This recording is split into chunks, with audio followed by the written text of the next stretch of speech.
Ladies and gentlemen, we are back with another episode of the Trey Take. This afternoon, we have longtime head coach of the soccer team, Gary Kagiavas. Coach, appreciate you being on the podcast today. It's my pleasure, Trey. Anytime I can help athletics department and you, I'm all in.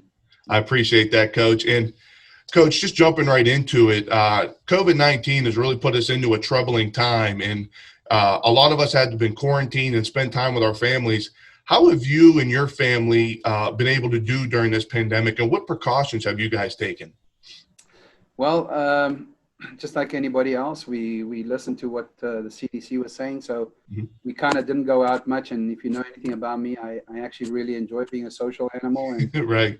So that was pretty challenging, but my wife and my daughter, who had come back from the University of Florida because they had shut down, we hunkered down. And to be fair, I think COVID got me. And by that, I'm saying I freaking cooked and ate anything I could find. I kind of dabble in the kitchen quite a bit.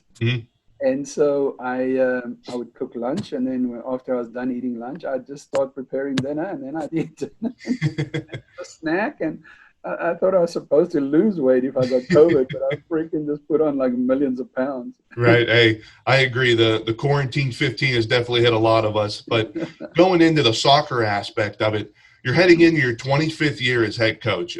You've been here for a long time. You've seen a lot. You've been through a lot. How have you been able to keep yourself and your coaching staff prepared for a possible season this spring? Well, we, Jamie's, besides being my assistant coach, he's a personal friend. And so we, we chat besides just soccer stuff. And obviously there's always centered around soccer. So, our biggest concern has been the whole time of the program is the kids' mental health, right? I mean, I understand. And you being an athlete, you'd understand this. And, once you do something and you do it and you do it and you do it and you do it, and now all of a sudden you can't do it anymore, it affects other parts of your life. And I think the mental health aspect is a real thing. And so we try to keep in touch. A lot of it sometimes through texting, sometimes through Zoom meetings, sometimes through just making a call here, just saying happy birthday, making sure that they know that we care, finding out their grades, finding out issues like that. And I mean, I think the most important part of our team is just to make sure that they understand that we are here. That we really, and I'm not just saying this, we really love our kids. Right. And, if there's, like we did have one or two kids that had a mental health breakdown. We reacted within hours. And it really helped, I think, the kid just get back on track. Especially while she was taking the finals, and she's never done this before, and so it really and family life is an issue sometimes for some of the kids, and right. So yeah, we've done pretty well in the sense of keeping in touch with our girls and making sure that they understand that no matter what, there's somebody here for them. Right. And being a former athlete, I know building a relationship with your players is a big thing as a coach. And, you have 13 new recruits joining your team. How was that process of recruiting them during this COVID pandemic? Were they set in stone before this pandemic, or were there challenges involved with it? So we recruit almost a year or two in advance. So right now we are ready. Even though 2020 is kind of, 2021s are coming, right? We're already on 2022s, 2023s. So we're hoping by the time the summertime comes of the upcoming year, we've already established where we're at with recruits and stuff. So right now we're waiting for a couple of 2021s. We've seen them play a couple of years ago. High schools have started playing, so I've been very active, Jamie and I, going around to schools in Cleveland, in Pittsburgh, in New York, to try and see kids, just in case stuff shuts down. Right. When they cancel the season, at least we've done our legwork. And in years past, we would get to see these kids in the summertime through club soccer, right? So this year I just didn't want to risk it, so we're already trying to get stuff done. So for 2021, I would say to you, I think we have 4 kids committed so far.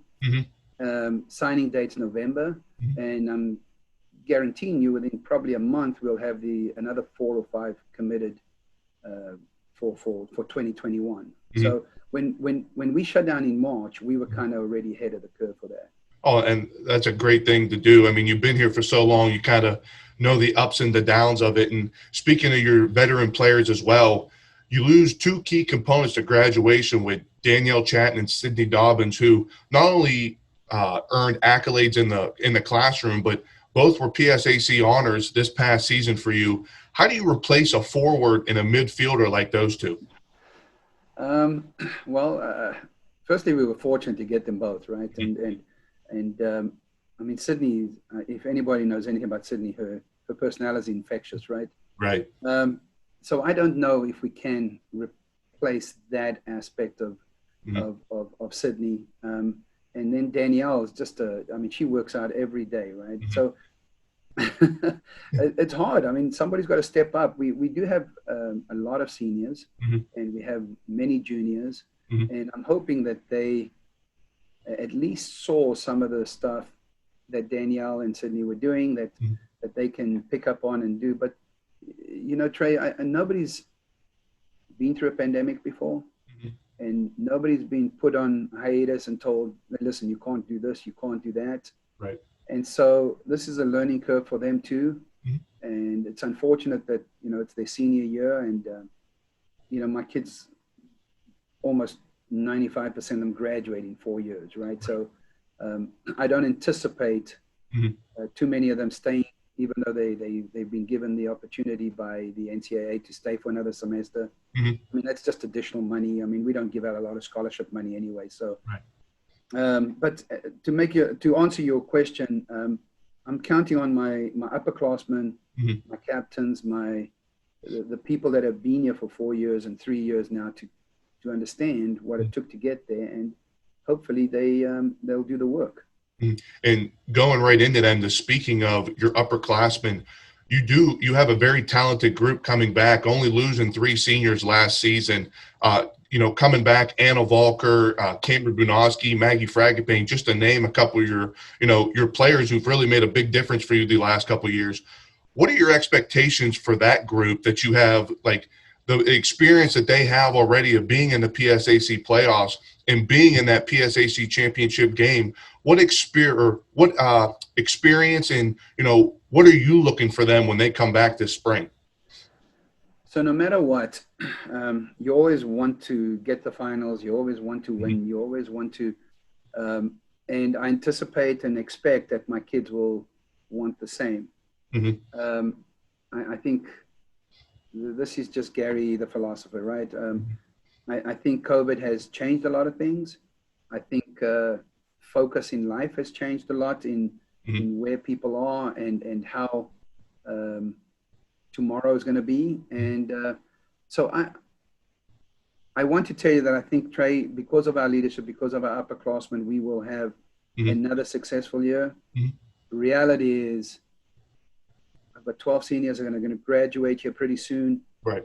And life has changed, and I'm hoping they're still focused on winning. But irrespective of that, I think there's bigger things going on than just athletics. We are fortunate to have each other on our team. We are fortunate to have each other for our mental well-being. And soccer is something that just has put us together. And whether we come stone last or whether we win the conference title, we will have won anyway, because we have gone through COVID with each other. And I'm not just saying that because I'm all balloons and flowers, because if you know me, you know I love winning. Losing stinks. Nobody plays to lose, right? Exactly. But I think we've gone through something that's pretty unique, and I think it's something that we, you know, maybe down the road, 10 years from now, when we're having an alumni get together, we will discuss and say, do you remember how that happened and how that happened? Well, Coach, I couldn't have said it any better. And, you know, I hope the best for you and your team this coming spring. And like you said, there's a lot more bigger things than winning right now and playing soccer. Is, you know, as a United States and a country, we're trying to get through this pandemic together. And hopefully we can get to that point come this spring where we all can enjoy it. Coach, I just want to say thank you again for being on this podcast for me and helping us out. Trey, I want to thank you for doing this, because I think anytime our athletic department can get some positive input from people that work hard every day, it's very, very much appreciated. So thank you, and the Sports Information Department. Thanks, Coach. I really appreciate it. Have a good day. You too.